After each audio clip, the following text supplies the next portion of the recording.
এখানে কি করতেছে? এই প্রশাসন কিছু করতেছে না ভাই, ভাই আমাদেরকে মারতেছে ভাই, ভাই প্রশাসন দেখায় দেখায় দেখতেছে।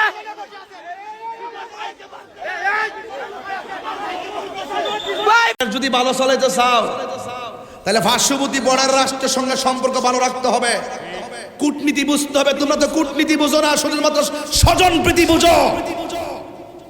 এখনো সময় আছে, দেশ থেকে সমানতালে ভালোবাসো, ধর্মের কথা সঠিকভাবে বলো, অপব্যাখ্যা বন্ধ করো, আল্লাহ ওলিদের মাজারের বিরুদ্ধে কথা বলা বন্ধ করো, ওলি আল্লাহদের কদমে যাও। রাষ্ট্রতন্ত্রের প্রধানকে বলেছি সবার আশীর্বাদ দিতে যায়েন না, যারা মাজার ভাঙতে চায় তারা যখন আপনার মাথায় হাত বুলিয়ে দিবে এই আশীর্বাদ অভিশাপে পরিণত হবে। তাহিরি মতন কথা বলার হিম্মত বাংলার জমিনে কেউ রাখে কিনা আমি জানি না। কইছি সাহস থাকলে সামনে আয়ো। দিল্লি না ঢাকা এই ভাবলিকে দুইটা ভাগ করতেছে, একটা ভাইব তুলে এক এক সময় একটা ইস্যু বাইর করে কইরা দুইটা ভাগ হয়। ইনকিলাব ইনকিলাব জিন্দাবাদ জিন্দাবাদ।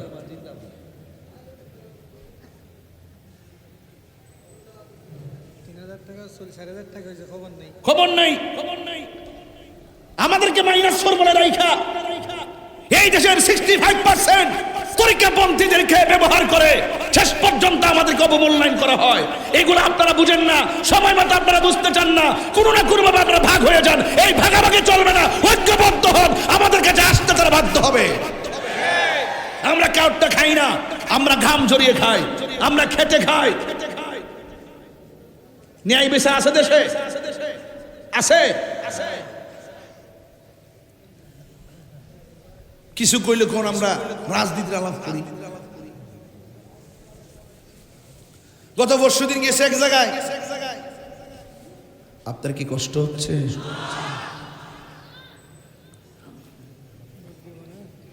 হুজুর গত পরশুদিন এক জায়গায় যাওয়ার পরে এক নেতায় আমার পাশে বসে বলে, হুজুর রাজনীতির আলাপ করেন না। আমি কি আপনি কোন দল করেন? নামটা কইলাম না, কি আমি অমুক দল করি। আমি কে আমাদের মাহফিলে আমরা দাওয়াত দিচ্ছি, তো বাফের কাম করছি। আমরা টাকা কালেকশন কইরা বাড়ি বাড়ি ঘুইরা টাকা কালেকশন কইরা প্যান্ডেল সাজায়া নিজের পকেটের টাকা খরচ করে মাহফিল সাজায় যায়, আপনারা যে সম্মান করে দাওয়াত করছি এটাই তো বেশি করছি। তবে আজকে শূন্য যান, আজকে থেকে আপনি শূন্য যান, আমিও রাজনীতিবিদ। আমি বলছি তা আমাদের মাঠে আমাদের আয়োজনে আমরা কথা বলবো না, কে কথা বলবে? আপনি বলে আলাদা মাঠ সাজায় বলেন। এরপর নাও আপনি ঠিক আছেন, আপনি ঠিক আছেন, আপনি খুব ভালো। আগে ডরা ইসলাম না নেই, আপনি না জানে কি করে রে। হায়াত মৌতের মালিক কে? আরে যারা হায়াত মৌতের মালিক কে? ইনসাফ প্রতিষ্ঠা কথা কইেন। হাসর ময়দানে ন্যায় বিচারক যারা, তাদেরকে আল্লাহ পাক আরশের নিচে ছায়া দিবেন। আমাদের দেশের ন্যায় বিচার হারিয়ে গেছে ঘুষের তাণ্ডবে। গ্রাম অঞ্চলে ঘুরে ঘুরে দেখবেন প্রতি পাড়ায় পাড়ায় ঘুষখোর, ঠিক সব ভয় পাইতেছে, না জানে কে কি বলে রে। পাড়ায় পাড়ায় খবর নিয়ে দেখেন গরিবের কোনো মূল্য নাই। তেল্লা মাথায় তেল দেয়, যাদের টাকা আছে তাদের দাম আছে, যাদের টাকা নাই তাদেরকে চারাল মনে করে, গোলাম মনে করে। বড় লোক অন্যায় করলো সে কি হয়ে যায়? সাধু হয়ে যায় সমাজে। আর বড় লোক অন্যায় করলো আর হাই হেলুর সুযোগ থাকলেই থানা প্রশাসন বলেন সব জায়গায় তাদের আধিপত্য চলে, আর নিরীহ মানুষের উপর অত্যাচার চলে। এই জন্য ঘুষখোর সমাজ মুক্ত, এই ঘুষখোর থেকে এই সমাজকে মুক্ত করতে হবে।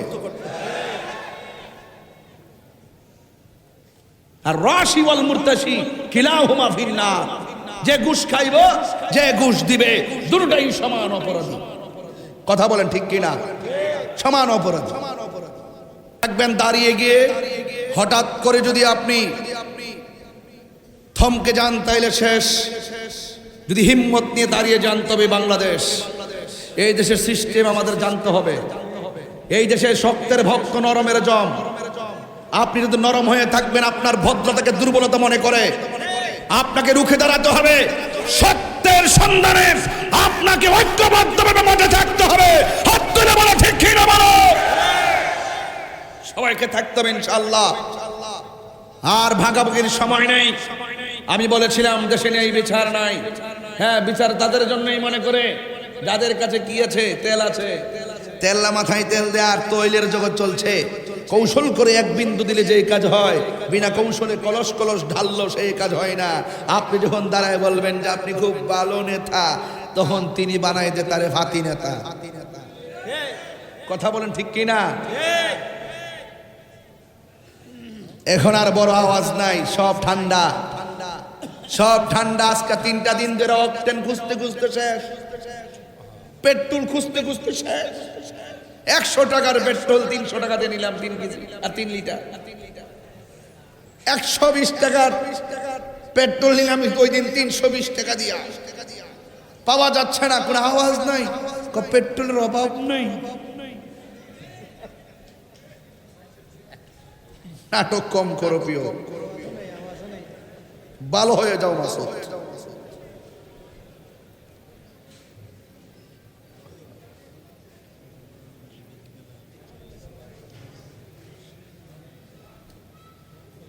আমরা যখন দ্রব্যমূল্য দাম বাড়ছে প্রতিবাদ করছি, কথা কোন ঠিক কিনা? আজকে আরটিভিতে দেখলাম 7,000 টন ডিজেল আইতাছে ইন্ডিয়া থেকে। আমি শুধু পরশুদিন কইছিলাম তোরা যে কস দিল্লি না ঢাকা, দুনিয়ার যতই ভেজাল আপনাকে গ্রাস করুক না কেন, আপনার আমার জিম্মাদার হলো একজন, তিনি কে? আল্লাহ। এই জন্য রাস্তা 2টা বলেছি, আস্তে আস্তে আমি যাব, আমার রবকে একটু চিনায় নি। আমার আল্লাহ রাব্বুল আলামিন তিনি এমন রব, তিনি আমাদেরকে মায়া করে দুনিয়াতে পাঠাইছে। আর আল্লাহ বলে দিয়েছেন, আমি মানুষ এবং জিন জাতিকে সৃষ্টি করেছি একমাত্র আমি আল্লাহর গোলামি করার জন্যে। এখন গোলামি করবেন, অনেকে আছে নামাজও পড়ে আবার হারামও খায়, আছে কিনা? আছে কিনা? অনেকে নামাজ পড়ে ঘুষও খায়, আছে কিনা? নামাজ পড়ে সুদও খায়, আছে কিনা? গত 2টা বছর গেল, এই 2 বছরের ভিতরে কোনো মৌলবীরে দেখলাম না সুদের ওয়াজ করতে। কিন্তু আমি করতে করতে করতে করতে প্রমাণ করে বলেছি, সুদ যে হারাম, এটা কি মোল্লার কথা না আল্লাহর কথা? ভয় পায়, কয় না, ডরে। দেশের মৌলবীরা যে রং ঢং শিখছে, অভিনয়ে সেরা রে, অভিনয়ে সেরা। এখন আর কেউ খেলাফতের কথা কয় না, এখন আর ইসলামী শাসন কেউ কয় না। চেয়ার পেয়ে গেলে আর কিছু বলতে হয় না, সব বুঝি আমরা, সব বুঝি। কিন্তু এরপরে বলবো, সব বুঝো আর না বুঝো, একদিন জীবনের অবসান হবে, আল্লাহর দরবারে জবাব দিতে হবে। কার দরবারে জবাব দিতে হবে? আল্লাহর দরবারে জবাব দিতে হবে। ইসলাম শান্তির ধর্ম, মানবতার ধর্ম, মানব কল্যাণের ধর্ম। সুন্নিদেরকে ট্যাগ লাগিয়ে লাগিয়ে কথা বলেছো, সুন্নিদেরকে ট্যাগ লাগিয়ে লাগিয়ে রাষ্ট্রতন্ত্র জায়গা থেকে দূরে সরাইবার ষড়যন্ত্র করছো। আরে দুনিয়ার কোন প্ল্যাটফর্ম থেকে দূরে সরাবে? আমরা তো এটা তোয়াক্কা করি না, আমাদের একটাই প্ল্যাটফর্ম, ইমানি প্ল্যাটফর্ম। আমাদের ঠিকানা হলো সোনার মদিনা। কথা বলেন ঠিক কিনা? হ্যাঁ, সবাই এক থাকবেন। রাস্তা 2টা, একটা হলো ভালো রাস্তা আর একটা হলো মন্দ রাস্তা। আমরা মুনাফিকের জিন্দেগি চাই না, কথা বলুন ঠিক না বেঠিক? আমরা মুনাফিকের জিন্দেগি চাই না, আমরা ইমানের জিন্দেগি চাই। আমরা সত্য কথা বলতে ভীত নয়। একটা কথা মনে রাখবেন, আপনি যদি কাউকে ঠকান, যে ঠকলো সে হয়তো আংশিক কষ্ট পেল, আর যে ব্যক্তি ঠকালো সে কিন্তু তার চরিত্র, তার যে নীতি, তার যে আদর্শ সব হারালো। কথা বলেন ঠিক না বেঠিক? এই জন্য আমরা কাউকে ঠকাইতে চাই না। যতই আমরা আমাদেরকে ঠকাইবার চেষ্টা করুক, আমরা ধৈর্যশীল হয়ে আছি, কারণ মহান রব আমাদেরকে পাঠিয়েছেন। যদি আমরা ধৈর্য ধারণ করতে পারি, সম্পদের নুকসান হোক, মালের নুকসান হোক, জানের নুকসান হোক, ভয়ের ভীতি হোক, যত কিছু হোক না কেন, ক্ষুধায় হোক, সব দুঃখ কষ্টের মোকাবেলায় আমরা যদি ধৈর্য ধারণ করতে পারি ইনশাআল্লাহ জান্নাতের শুভ সংবাদ সেই ধৈর্যশীলদের জন্যই। কথা বলেন ঠিক কিনা?